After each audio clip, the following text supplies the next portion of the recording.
ರೈತ ಬಂದವ್ರೆ, ನಾವಿವತ್ತು 5 ವರ್ಷದ ಅಡಿಕೆ ತೋಟದಲ್ಲಿ ಇದೀವಿ. ನೋಡ್ತಾ ಇರ್ಬೋದು 5 ವರ್ಷದ ತೋಟ ಆದ್ರೂ ಯಾವ ರೀತಿ ಒಂಬಾಳೆ ಕಚ್ಚಿದೆ ಅಂತ. ಪ್ರತಿಯೊಂದು ಗಿಡದಲ್ಲೂ ಒಂಬಾಳೆ ಸ್ಟಾರ್ಟ್ ಆಗಿದೆ.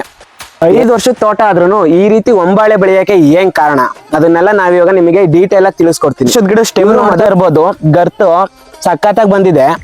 ಇದಕ್ಕೆ ಮೇನ್ ಕಾರಣ ಇವರು ಪ್ರಾಪರ್ ಆಗಿ ನ್ಯೂಟ್ರಿಯೆಂಟ್ ಮ್ಯಾನೇಜ್ಮೆಂಟ್ ಮಾಡಿದ್ದಾರೆ. ಇವ್ರು ಯಾವುದೇ ರೀತಿ ಗಟ್ಟಿ ಗೊಬ್ಬರನ ಬಳಸೇ ಇಲ್ಲ. ಈಗ 1-2 ವರ್ಷದಿಂದನು ಪ್ರಾಪರ್ ಆಗಿ ನಾವು ಡ್ರಂಚಿಂಗ್ ಸಜೆಷನ್ ಮಾಡ್ತಾ ಹೋದ್ವಿ, ಅದನ್ನೇ ಫಾಲೋ ಅಪ್ ಮಾಡ್ಬಿಟ್ಟು ಈ ಗಿಡನ ಈ ರೀತಿ ಬೆಳೆಸಿದ್ದಾರೆ. ಏನೇನ್ ಹಿಂದೆ ಬಂದ್ ನೋಡಿದ್ರೆ ಈ ತೋಟ ಹಿಂಗಾಗುತ್ತೆ ಅಂತ ನೀವು ಅನ್ಕೊಂತಿರ್ಲಿಲ್ಲ. ಇವರು ನಮ್ಮನ್ನ ಭೇಟಿ ಮಾಡಿದಾಗ ಈ ಗಿಡದಲ್ಲಿ ಯಾವುದೇ ರೀತಿ ಒಂಬಾಳೆಗಳು ಕಾಣಿಸ್ತಾ ಇರ್ಲಿಲ್ಲ. ಈ ಗಿಡ ಬಂದ್ಬಿಟ್ಟು ಫುಲ್ ಅನ್ಹೆಲ್ದಿ ಆಗಿತ್ತು. ಗಿಡದಲ್ಲಿ ಜಿಂಕ್ ಡಿಫಿಷಿಯನ್ಸಿ ಅಧಿಕವಾಗಿತ್ತು. ನಾವು ಆ ಟೈಮಲ್ಲಿ ಇವರಿಗೆ ಆಲ್ಗ್ರೋ ಜಿಂಕ್ ಅನ್ನೋ ಪ್ರಾಡಕ್ಟ್ ನ ಡ್ರಂಚ್ ಮಾಡಿಸಿದ್ವಿ.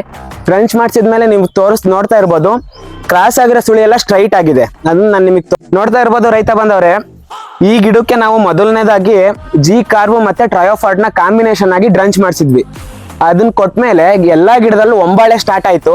ಮತ್ತೆ ಗಿಡದ ಗರ್ತು ಸೈಜು ವಿತಿನ್ 6 months ಅಲ್ಲಿ ಇನ್ಕ್ರೀಸ್ ಆಯ್ತು.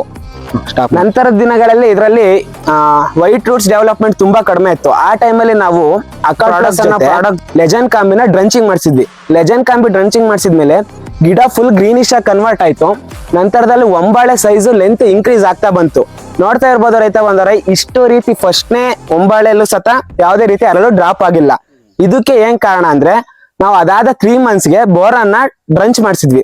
ಕಿಂಗ್ಡೋ ಕಂಪನಿಯ ಶುಗರ್ ಅನ್ನೋ ಪ್ರಾಡಕ್ಟ್ ಲಿಕ್ವಿಡ್ ಅನ್ನ ಡ್ರಂಚ್ ಮಾಡಿಸಿದ್ಮೇಲೆ ಅರಳುದ್ರ ಸಮಸ್ಯೆ ಇಲ್ಲಿ ನಿಂತೋಗಿದೆ.